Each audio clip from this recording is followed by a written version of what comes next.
Assalamualaikum warahmatullahi wabarakatuh. Selamat malam semuanya. Pada kesempatan yang berbahagia ini, izinkan saya Pak Maulana Sitakar mewakili kelompok saya untuk melaporkan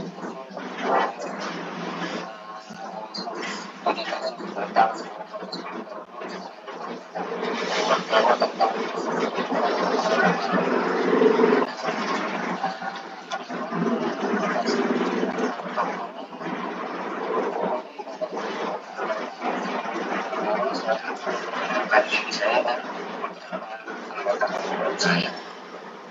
Yang pertama,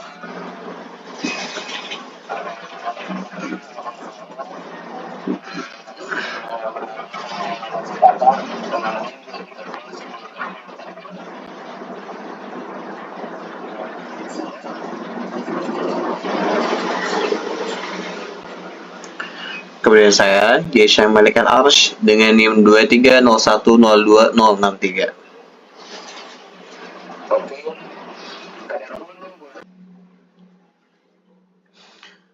Skandal Facebook Analytica, krisis privasi digital global. Skandal Facebook Cambridge Analytica yang terungkap pada Maret 2018 menjadi momen krusial dalam sejarah privasi digital global.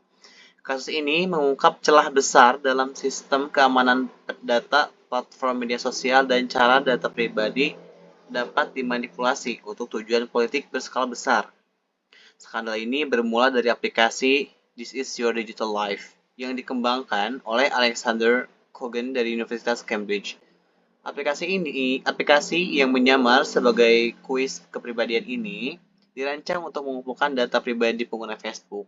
Tidak hanya dari 270.000 pengguna saja yang mengunduh aplikasi, tetapi juga dari teman-teman mereka melalui API Facebook. Mengakibatkan data sekitar 87 juta akun pengguna terkumpul tanpa izin eksplisit. Kronologi dan pihak yang terlibat. Pengembangan aplikasi. Alexander Kogan melalui Global Science Research atau GSR mengembangkan aplikasi This Is Your Digital Life yang menyamar sebagai kuis kepribadian. Selanjutnya, pengumpulan data. Sekitar 270.000 pengguna mengunduh aplikasi, namun data dari 87 juta akun berhasil dikumpulkan melalui kebijakan Facebook yang memungkinkan akses ke data teman pengguna. Kemudian data dijual ke Cambridge Analytica yang menggunakan teknik pemodelan psikografis yang memengaruhi perilaku pemilih dalam kampanye Brexit dan Presiden Trump 2016. Kemudian Christopher Wylie, mantan karyawan Cambridge Analytica, menjadi whistleblower yang mengungkap skandal ini pada Maret 2018. Pelanggaran etika, privasi, dan persetujuan. Pelanggaran privasi. Sebagian besar pengguna yang datanya dikumpulkan tidak pernah memberikan izin secara sadar. Facebook memperbolehkan akses terhadap data jaringan pertemanan tanpa persetujuan dari individu yang bersangkutan, melanggar hak dasar atas privasi. Kemudian, pengguna tidak sepenuhnya memahami bagaimana data mereka akan digunakan. Izin yang diberikan hanya untuk mengikuti kuis kepribadian. Namun, data digunakan untuk kepentingan politik tanpa sepengetahuan mereka, bertentangan dengan prinsip informed consent. Facebook gagal mengkomunikasikan kepada pengguna tentang risiko keamanan dari aplikasi pihak ketiga. Tidak ada notifikasi atau penjelasan yang memadai yang menjelaskan bahwa data mereka bisa dibagikan dan dimanfaatkan untuk profiling psikologis. Kemudian, penyalahgunaan data dan manipulasi demokrasi. Manipulasi demokrasi merusak integritas pemilu dan kebebasan berpendapat. Profiling psikologis membuat konten politik yang disesuaikan untuk memanipulasi. Yang ketiga, penyalahgunaan algoritma menggunakan big data untuk membuat model psikografis. Selanjutnya, pengumpulan data tanpa izin mengakses data 87 juta pengguna tanpa persetujuan. Cambridge Analytica menggunakan algoritma untuk membuat model psikografis yang bertujuan memahami kepribadian, nilai, dan motivasi individu secara mendalam. Data ini kemudian digunakan untuk membuat konten politik yang disesuaikan dan bersifat manipulasi psikologi pengguna, melampaui sekadar kampanye informasi biasa. Penerapan etika teknologi informasi. Kode etik ACM atau IEEE. Facebook dan Cambridge Analytica melanggar prinsip-prinsip dasar kode etik profesional, termasuk mengutamakan kepentingan umum, menjaga privasi dan kerahasiaan data pengguna, serta menerapkan transparansi sistem. Etika deontologi. Dari perspektif deontologis, privasi merupakan hak moral yang harus dihormati tanpa alasan pragmatis. Facebook dan Cambridge Analytica gagal memenuhi kewajiban ini dengan menggunakan data tanpa izin yang jelas. Etika utilitarian. Manfaat bagi kampanye politik tidak sebanding dengan kerugian sosial, psikologis, dan politis yang terjadi. Tindakan mereka dianggap tidak etis karena dampak negatif yang meluas.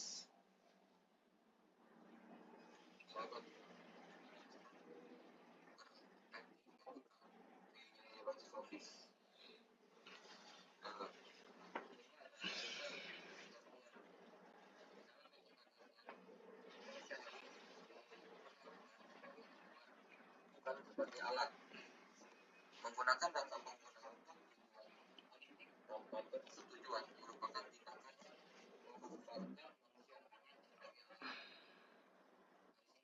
juga kontraktualisme.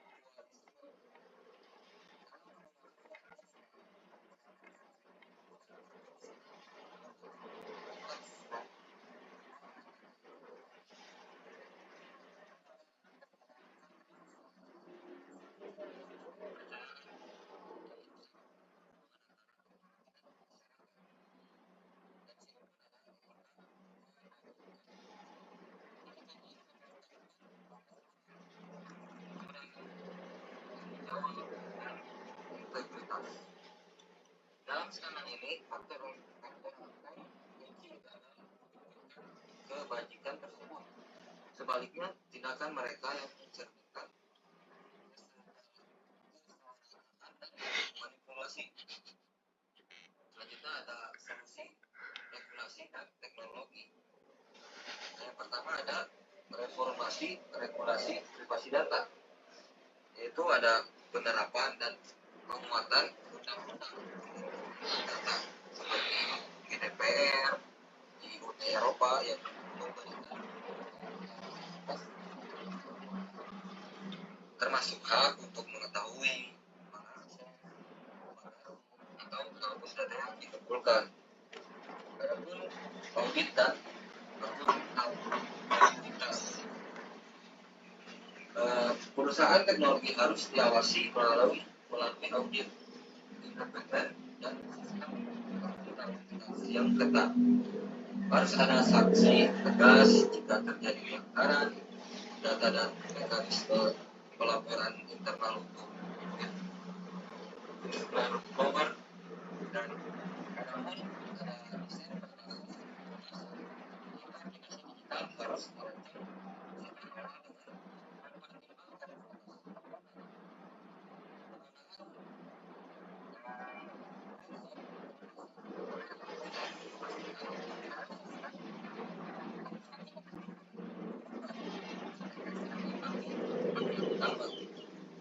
dalam adapun yang terakhir nasional kerjasama lintas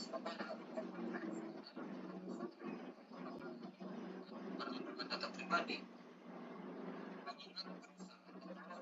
beroperasi secara global.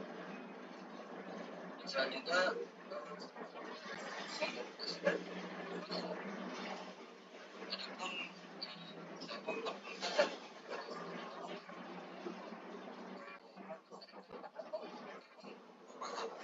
tentang bagaimana data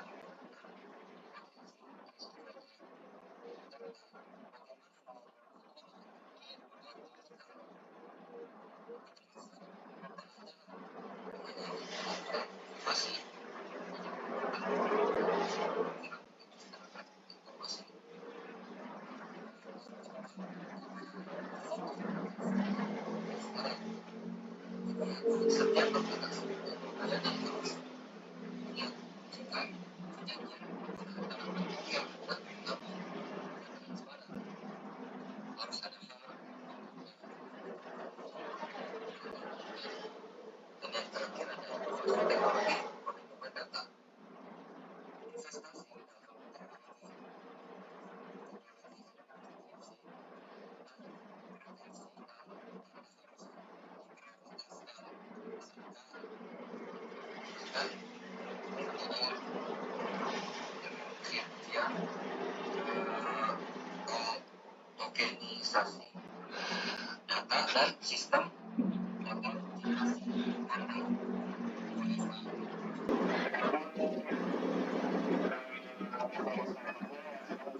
Nah, ada pun poin yang ketiga, masyarakat kita itu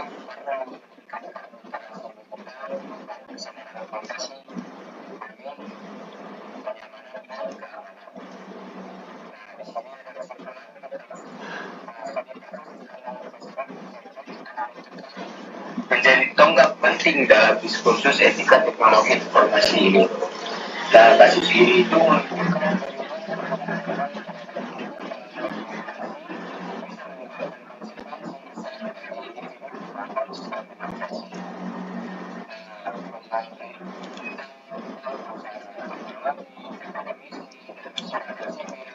bekerjasama untuk menciptakan masa depan teknologi manusia dan tidak representasinya.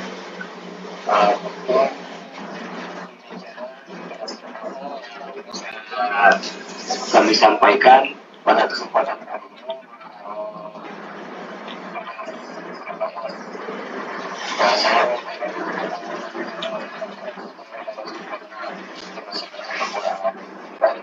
materi maupun